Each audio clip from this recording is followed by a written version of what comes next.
love this, listen to this. AEW is not as great as everyone wants to say it is. I am a fan of AEW. I am a fan of all wrestling promotions. I think that all of them should get their fair shake. I mean, of course, I'm a WWE fan. I've been a WWE fan all my life. AEW, I was really excited about them coming to the forefront, especially with some of the wrestlers that they have. I used to be a huge Kenny Omega fan. I'm a huge Chris Jericho fan, and to me, we'll talk about characters in a little bit, but to me, the character that Chris Jericho is playing now is the best one we've seen since the suit wearing "I am the best in the world at what I do" Chris Jericho.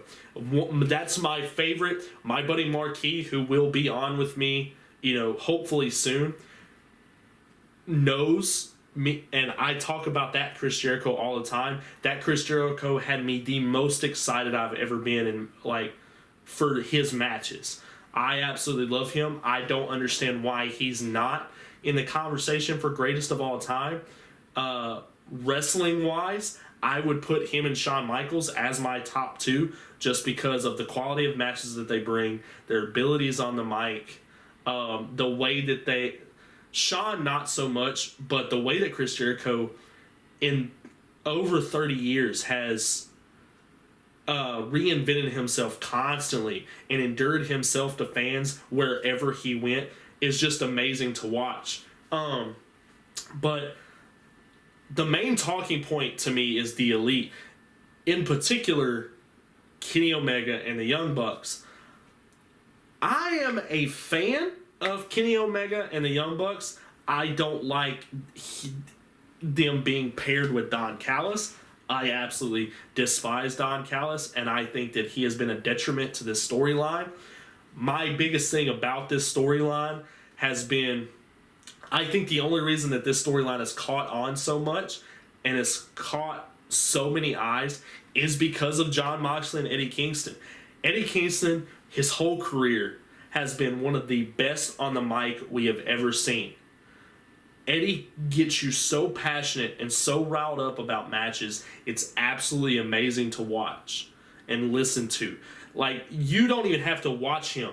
His body language makes it, but you can just listen to the tone in his voice and how he goes from sad to angry to excited to loving, to I hate you.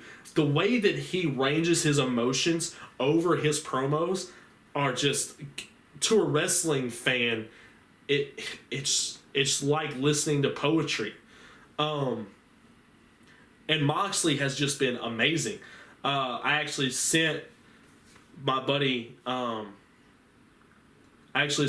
Marquis a list of people that I believe are, who I see as my top 5 names over Kenny in AEW, and that I believe that a few of them are getting. So this version of Omega, I see 5 guys on the roster that are currently better than him, and a couple that are right there. One of them is pretty much tied with him for about that 6th position.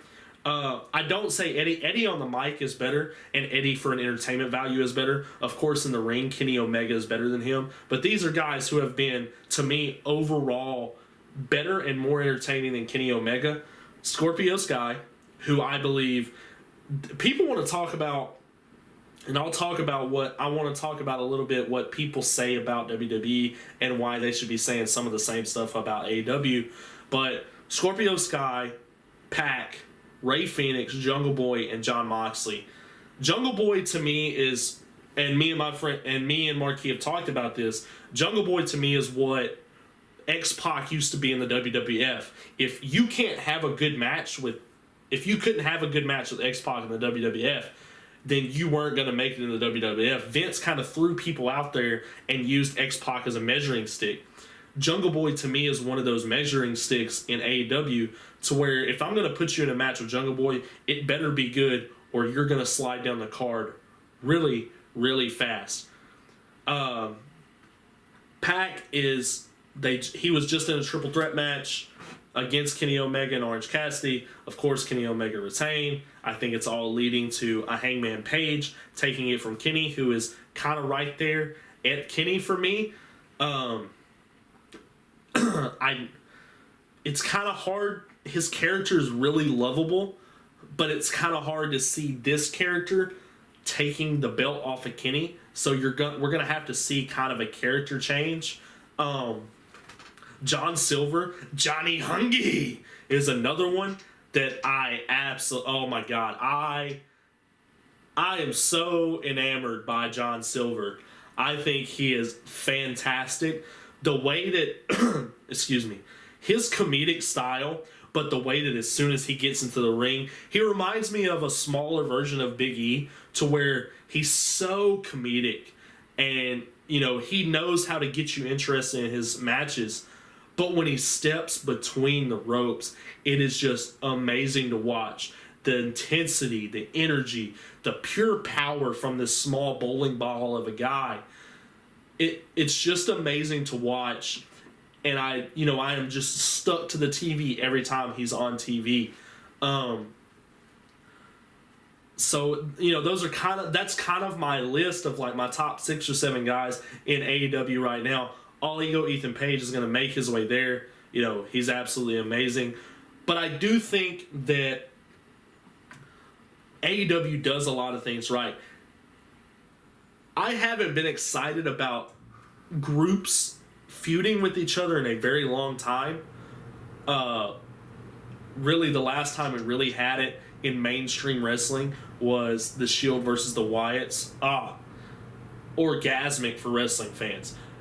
But the way that they've set up the Inner Circle versus the Pinnacle is absolutely amazing. I think the MJF is one of the best heels / one of the best wrestlers in the world at the moment.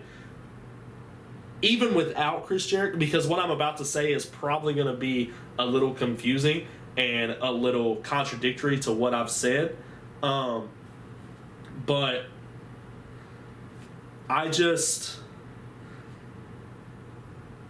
if Chris Jericho wasn't in this feud, I don't think MJF is where he is.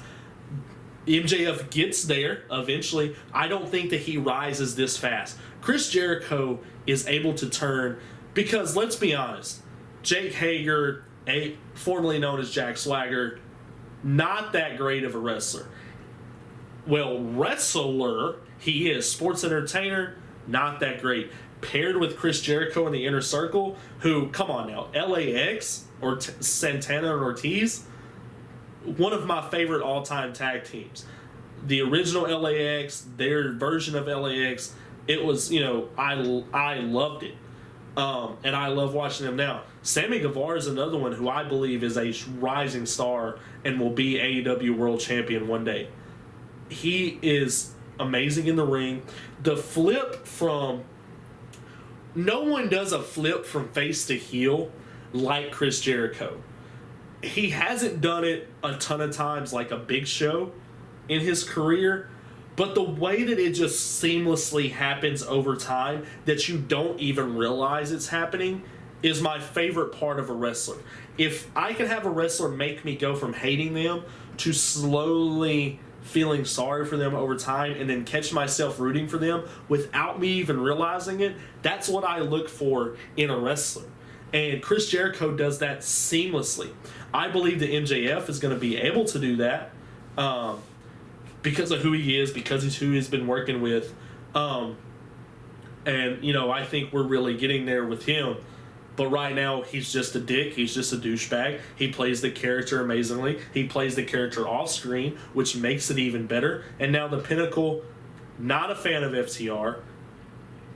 Sorry for wrestling fans out there. Not a fan of FTR. They're great technical wrestlers. But when it comes to promos and selling me on a match, God, I cannot stand listening to them talk. Chris Jericho, in this feud with MJF and the Pinnacle, the promos that he has cut have been amazing. And, you know, I'm happy that they allowed the Inner Circle to win the Stadium Stampede match. I was really worried that they were going to break it up, but I think AEW sees the value in continuing this storyline. They will be broken up eventually. But I think if you look at the Pinnacle, when you look at their guys, I think that it's MJF is way up. MJF is way up here. You have Wardlow hovering very close to him. Then you have FTR and Shawn Spears. I don't think Shawn Spears is that great of a wrestler. I don't think he's very good.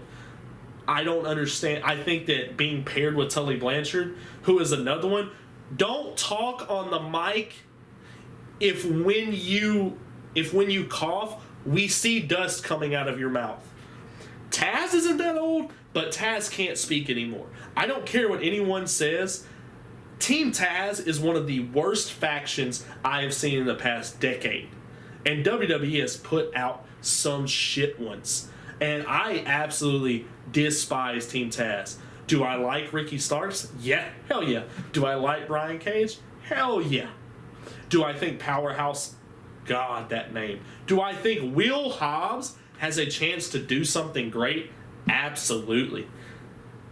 Can't really comment on Hook because all we've seen is him come from behind and like punch people. But them as a team, absolutely horrible.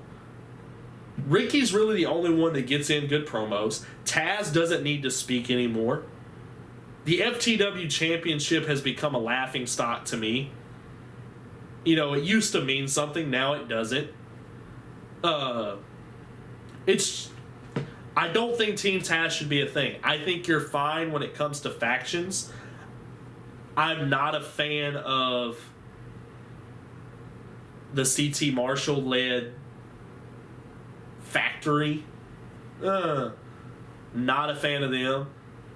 Cody has really, when he first started, you know, this whole AEW thing, when he finally got away from WWE, I was like, oh, he's amazing. Now he's kind of becoming stale bread. I'm ready to see what Frankie Kazarian does. You know, it's gonna be fun to watch him. And Christopher Daniels, the Fallen Angel, of course, is gonna be amazing. To me, one of my favorite tag teams in there is definitely Best Friends. Orange Cassidy doesn't even have to say a word and gets you interested in his matches. I mean, Chuck Taylor and Trent have been dynamite as a tag team. Trent Beretta, for those of you who remember that. I mean, but my biggest complaint with these guys is when you look at one of the biggest complaints about WWE over the years has been they like to hoard talent. You know, a lot of their talent doesn't get used. Why do they keep these guys on the roster? Why don't they release them? And then when they release them, people get upset. But there's also another thing on that side. AEW does the same thing. And they only have 2 men's titles. 2. They're going to have to introduce something else to maximize, because not a lot of people, because I understand the YouTube views for Dark are really good, but we're talking about mainstream here, and they're not holding up their end of the bargain when it comes to, you know, using and utilizing talent. Because using and utilizing are 2 different things. And I think that they've fallen kind of in that range to where kind of a lot of people want to come to them. And I think that we're going to see, if they pair, Lana just got released from WWE. If they pair Lana back up with Miro, expect to see Kip Sabian and Penelope Ford versus Lana and Miro in the future. And if you're upset about Bobby and Lana versus Liv Morgan and Miro, please get as upset about what Kip Sabian, Penelope Ford, Miro, and Lana are about to do in the next year. If Lana comes to AEW, she may just decide to continue, be a model and do stuff like that. She may not even want to be in the wrestling business anymore. We don't know that. But you've got to stop complaining about one thing on one brand and then saying that this brand doesn't do any wrong. Trust me, WWE has its truthers. AEW also has its truthers. NXT has its truthers, but there's a reason NXT has its truthers. NXT has been the best brand in wrestling for the past half a decade.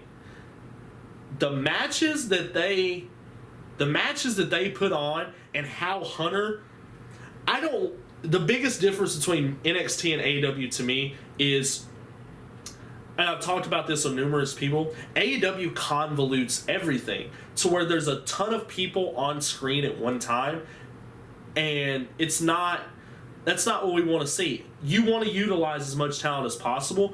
Use the Triple H, use his kind of blueprint that he's laid out. Whether it's quick little segments, like Everrise has been amazing in NXT, and they haven't even touched the ring in a while. Or, kind of backstage interviews, talking to Regal.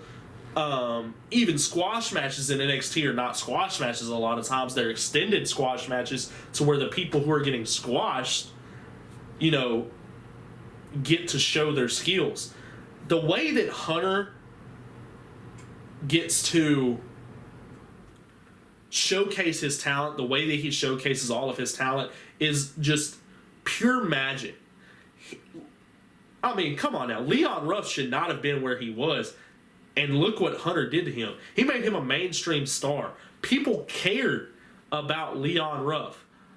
I will say this. The one thing that I don't think NXT is doing right, and maybe it's just because it's so young and we don't know where it's going yet, I don't like the Hit Squad or whatever they're called, with the whole Swerve Scott and Adonis and whatever the other two people's names are. I don't see where this is going unless Swerve wins a title. But it's very hard to see where that's all leading to.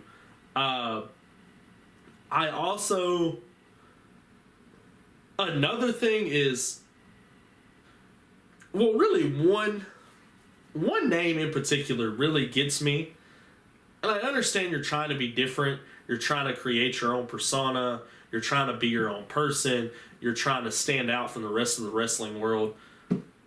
But if people are going to complain about some of the stuff that WWE does that's cartoonish and that's 80s and 90s type wrestling, Big Swole?